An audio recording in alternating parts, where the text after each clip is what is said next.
de la République démocratique du Congo. Je prie le protocole de bien vouloir accompagner son Excellence.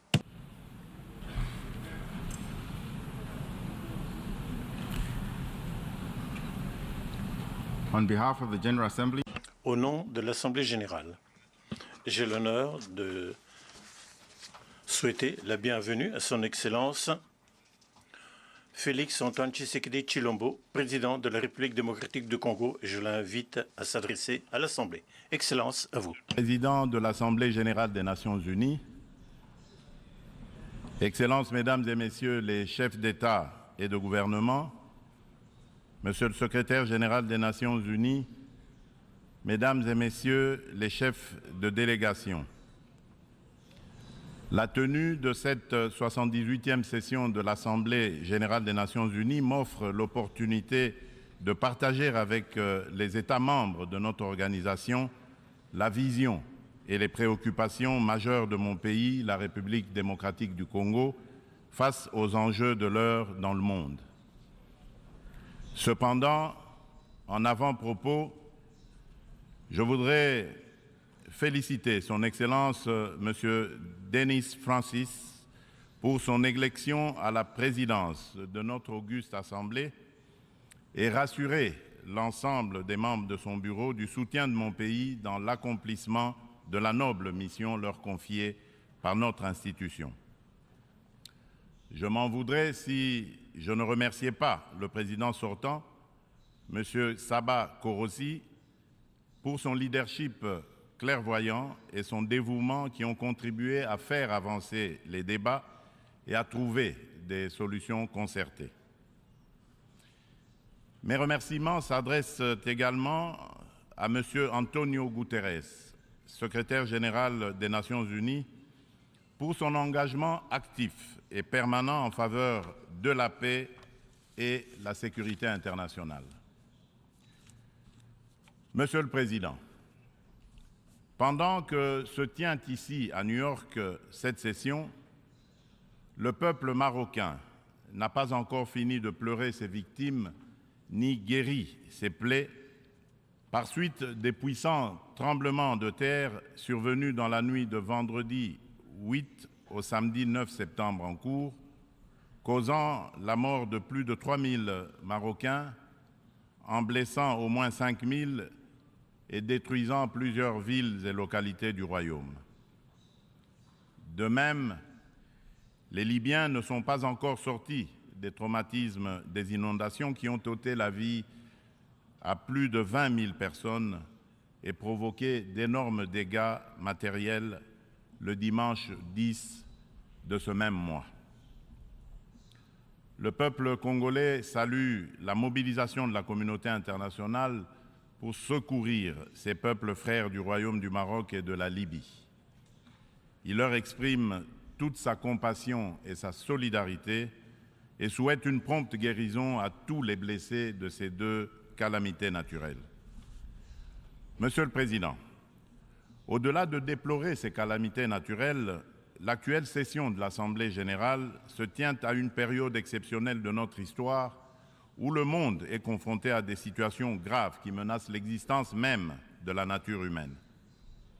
À la guerre en Ukraine qui entraîne la crise alimentaire, marquée par une flambée des prix et une pénurie de denrées de première nécessité, s'ajoute l'aggravation des effets du réchauffement climatique, des conflits armés qui continuent à faire rage ci et là.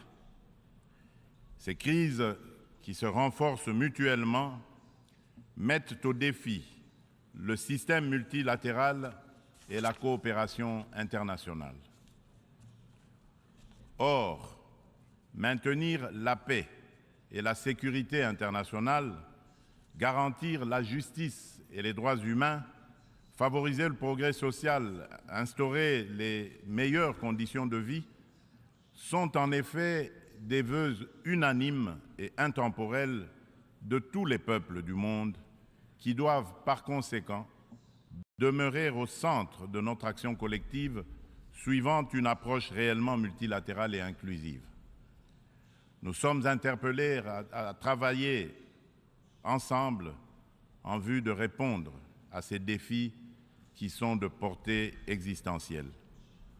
C'est pour cette raison fondamentale que je salue la pertinence du thème central annuel de cette session, intitulé « Rétablir la confiance et raviver la solidarité mondiale, accélérer l'action menée pour réaliser le programme 2030 et les objectifs de développement durable en faveur de la paix, de la prospérité, du progrès et de la durabilité pour tous. »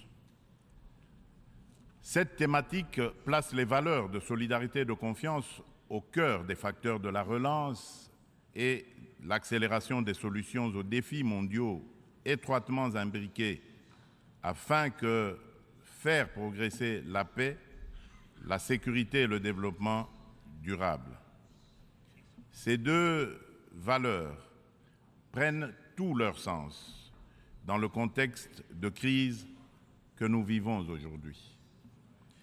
À ce sujet, il est essentiel de rappeler qu'à mi-chemin vers l'atteinte des ODD en 2023, sous l'effet conjugué des catastrophes climatiques, des conflits récurrents, de la récession économique et des effets persistants de la pandémie de Covid-19, les inégalités et la pauvreté se sont aggravées. La faim et la malnutrition sont en augmentation. Les besoins humanitaires et les déplacements de population atteignent des niveaux records. Et les catastrophes climatiques et environnementales plongent le monde dans un risque systémique et existentiel des plus graves. Pour venir à bout de ces fléaux qui sont des menaces réelles à la paix et à la sécurité internationale, ainsi qu'un obstacle majeur à la prospérité et au progrès des nations, il est évident que la mutualisation des énergies et une approche multilatérale dans la confiance réciproque et la solidarité sont des atouts majeurs et indispensables. Monsieur le Président, le maintien de la paix et de la sécurité internationale constitue le fondement et l'objectif primordial de la création de l'Organisation des Nations Unies. Ceci requiert plus de détermination et d'engagement de tous face à toute menace contre la paix et la sécurité dans le monde. Les peuples africains ne comprennent pas souvent l'attitude équivoque, la politique de 2 poids, 2 mesures, les ambiguïtés et atermoiements de notre organisation, plus particulièrement de son Conseil de sécurité, dans certaines crises politiques et sécuritaires qui sévissent en Afrique, parfois depuis plusieurs décennies. C'est le cas notamment de la crise oubliée du Sahara occidental qui déchire 2 pays frères, l'Algérie et le Royaume du Maroc, et dure depuis plusieurs décennies. C'est aussi le cas de celui du Mozambique, victime d'attaques terroristes meurtrières depuis environ une décennie dans la province de Cabo Delgado.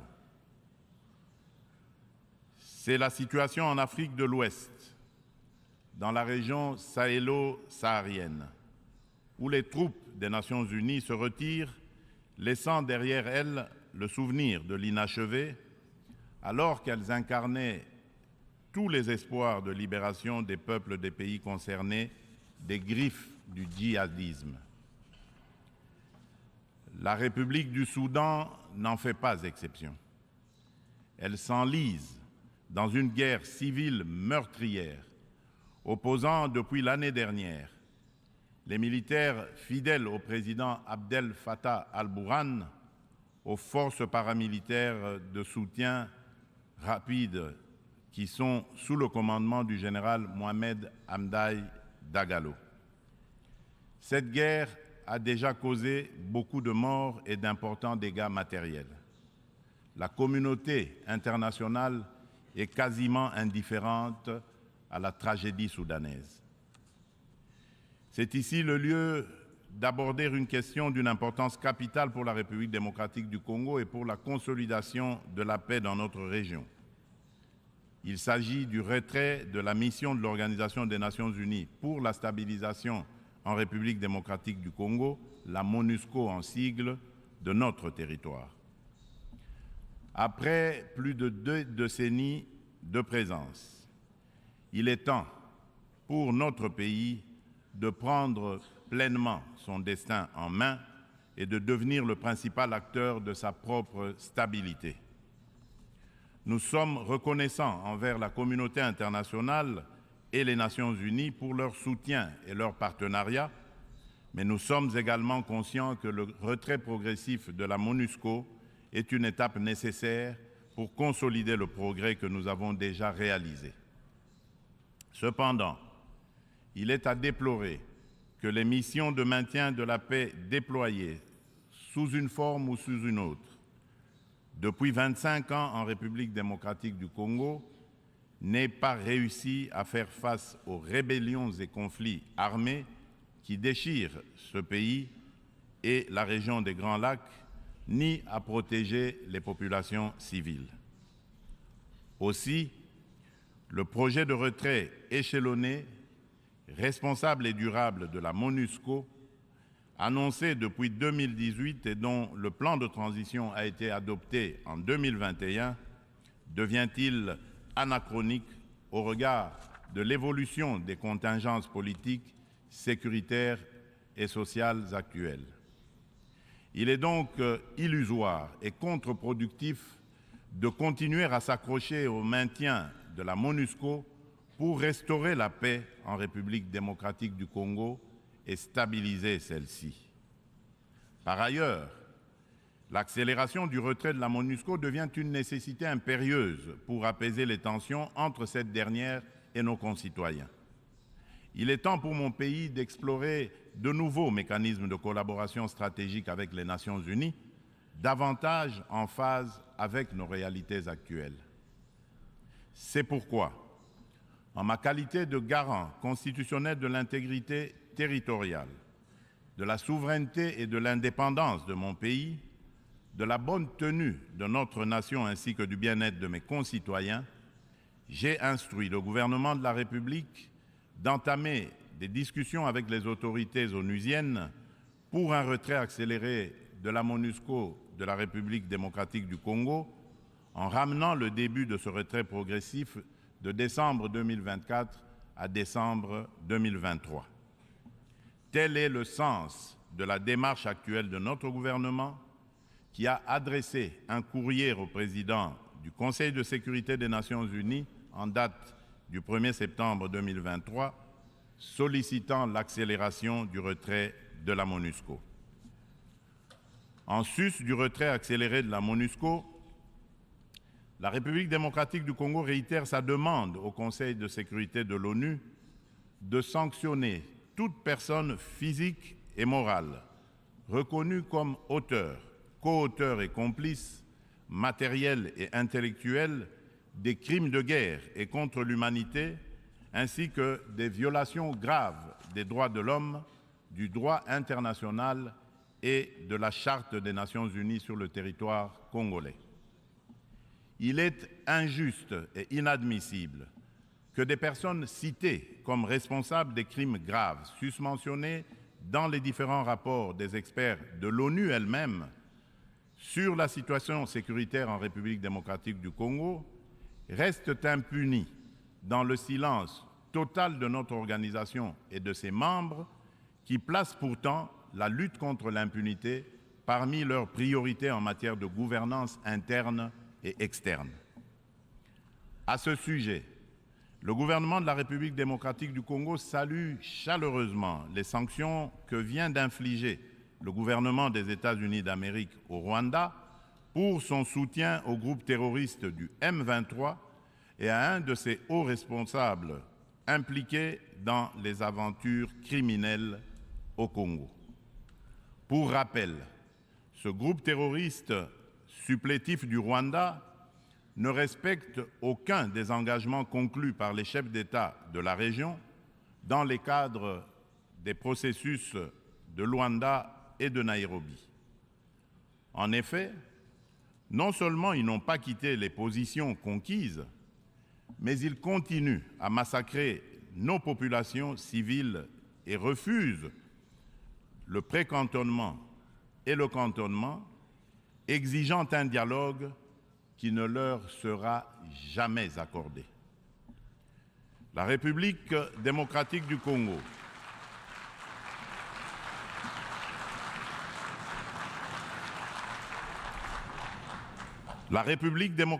du Congo espère que les autres États suivront ce bon exemple montré par les États-Unis d'Amérique de soutien à la lutte commune contre l'impunité et au triomphe des idéaux de justice et de solidarité entre les peuples. Le gouvernement congolais attend de la prochaine réunion du Conseil de sécurité qu'il accorde une attention toute particulière à sa requête et qu'il soit constructif dans la gestion du processus délicat et laborieux de paix dans notre pays. Monsieur le Président, un autre défi qui préoccupe au plus haut point toutes les nations du monde est celui du réchauffement de notre planète. Point n'est encore besoin de rappeler que l'augmentation de la température depuis quelques décennies affecte la vie de toute l'humanité et nous préoccupe tous.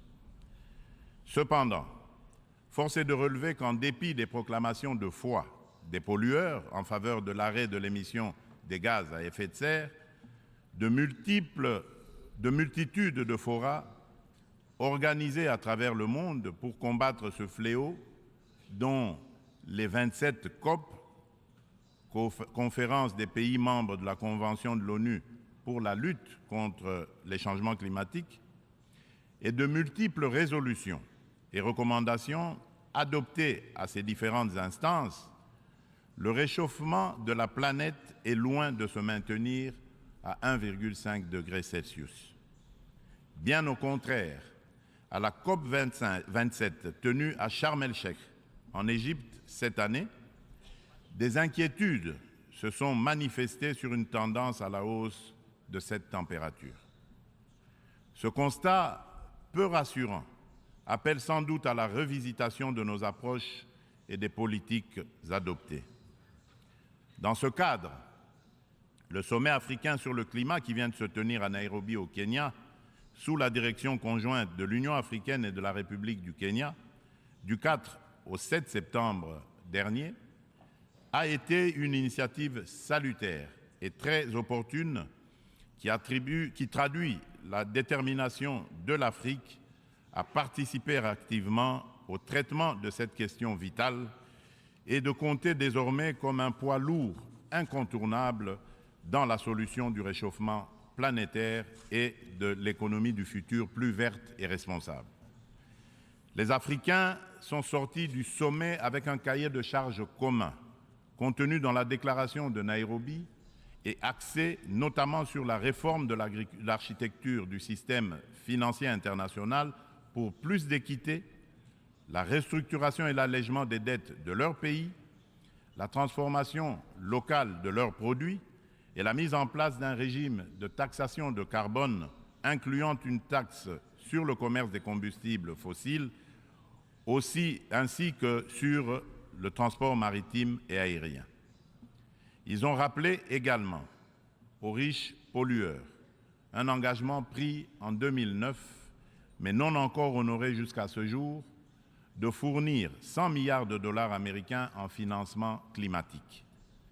La République démocratique du Congo demande aux Nations unies et à l'ensemble de la communauté internationale de prêter une attention particulière aux revendications légitimes de l'Afrique. Dans ce cadre, mon pays appelle à la création d'un marché carbone équitable et des prises incitatives tout en renforçant l'efficacité des financements climatiques. Il espère une opérationnalisation rapide de l'article 6 de l'accord de Paris et soutient l'idée des partenariats mutuellement bénéfiques entre l'État et les secteurs publics. C'est dans la même logique que la République démocratique du Congo réitère sa disponibilité de coopérer avec tout partenaire, public ou privé, pour mettre en valeur ces minerais stratégiques en vue de la transition écologique et a pris des engagements courageux, notamment ceux de consacrer 30% de la superficie de son territoire national à la préservation de la biodiversité et de déposer une contribution prévue déterminée comportant des mesures d'atténuation axées sur 4 secteurs prioritaires: l'agriculture, les forêts, l'énergie et les transferts de technologies, ainsi que des mesures d'adaptation.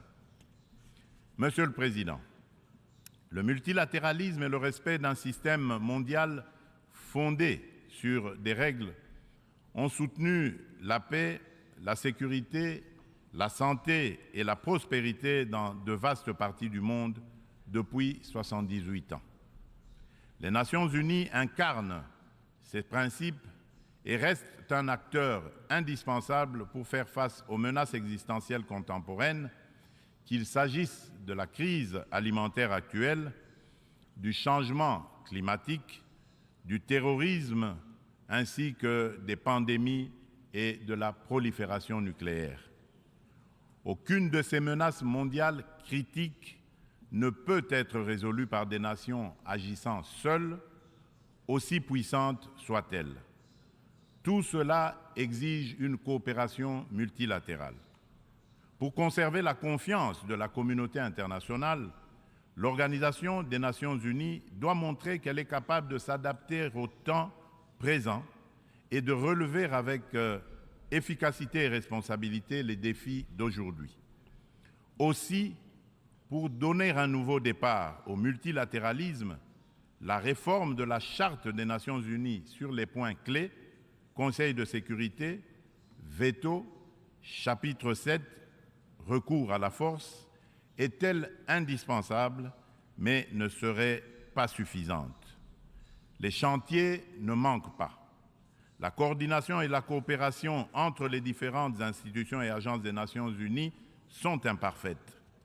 Des problèmes globaux sont abordés plusieurs fois dans différentes enceintes, sous des angles différents, de façon contradictoire. D'autres ne le sont jamais, nulle part. Chaque bureaucratie internationale entend persévérer dans son être. À ce sujet, la demande pressante et incessante de mon pays et de l'Afrique tout entière est d'élargir le Conseil de sécurité des Nations Unies en tant qu'organe pilote et décisionnel de l'ONU, afin de pouvoir intégrer en son sein 2 représentants du continent africain en qualité de membres permanents aux fins de consacrer un équilibre géographique juste et représentatif. D'où la pertinence et la nécessité de réformer notre organisation vieille de 78 ans, qui accuse certaines limites face aux mutations actuelles et à la dynamique internationale, afin de lui donner plus d'inclusivité, aussi bien dans sa composition que dans son processus de prise de décision, qui désormais devra prendre en compte la voix de l'Afrique.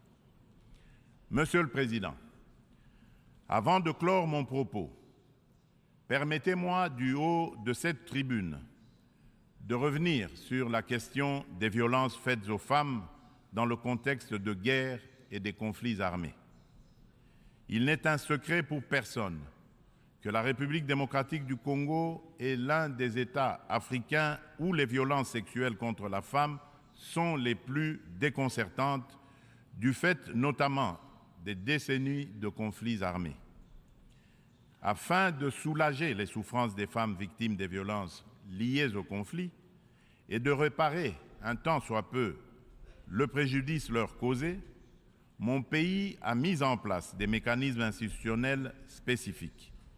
Il s'agit notamment du Fonds national des réparations des victimes des violences sexuelles liées au conflit et des victimes des crimes contre la paix et la sécurité de l'humanité, le FONAREV, créé en décembre 2022. Dans le prolongement de ces initiatives de protection et de promotion de la femme, la République démocratique du Congo s'emploie inlassablement à changer le regard des hommes sur les femmes, notamment en bannissant les structures sociétales qui créent des barrières à l'épanouissement de la femme, ainsi que les dynamiques de pouvoir qui sous-tendent les relations hommes-femmes. En effet, les compétences et les ressources données aux femmes ne suffisent pas à elles seules pour changer leurs conditions. Il est indispensable, en plus, de changer les dynamiques sociales au sein des couples, des familles et des communautés. C'est tout le sens du projet de promotion de la masculinité positive que j'avais initié depuis le début de mon mandat à la tête de l'Union africaine.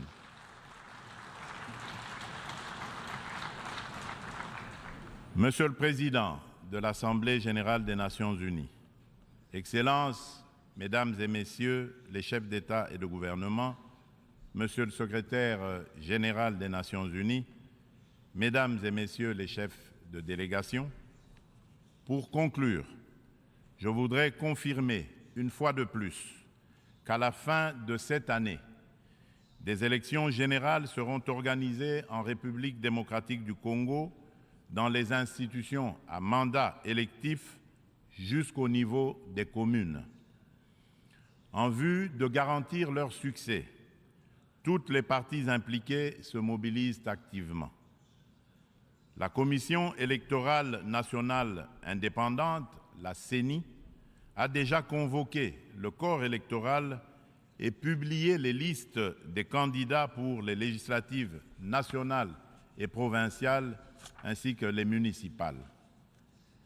Des dispositions sont prises pour assurer la transparence, l'inclusivité, l'égalité des chances et la crédibilité des prochains scrutins. Des invitations ont déjà été lancées aux institutions internationales et organisations non gouvernementales spécialisées en la matière pour mandater leur mission d'observation électorale afin d'accompagner le processus et d'aider l'État congolais à consolider sa jeune démocratie. L'ONU est invitée aussi à y jouer un rôle important par ses institutions spécialisées. Le gouvernement congolais remercie déjà celles des institutions et ONG invitées qui sont déjà à pied d'œuvre. La République démocratique du Congo reste convaincue que l'ONU reste le cadre le plus approprié pour discuter de l'avenir de notre planète et des relations aussi bien entre les peuples qu'entre les États. Suite à la tenue d'élections démocratiques et apaisées au Zimbabwe, je lance un appel pressant aux Nations unies de mettre tout en œuvre pour obtenir la levée immédiate des sanctions contre la République du Zimbabwe et son peuple.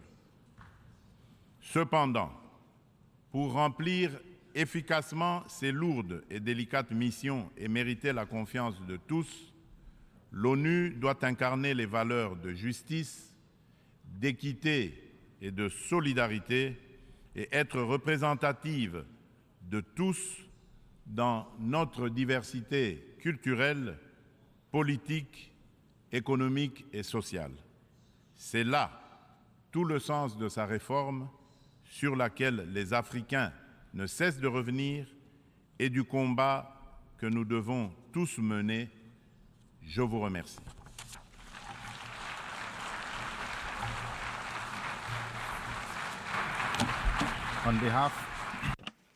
Au nom de l'Assemblée, je tiens à remercier le président de la République démocratique du Congo de l'allocution qu'il vient de prononcer. Je prie le protocole de bien vouloir.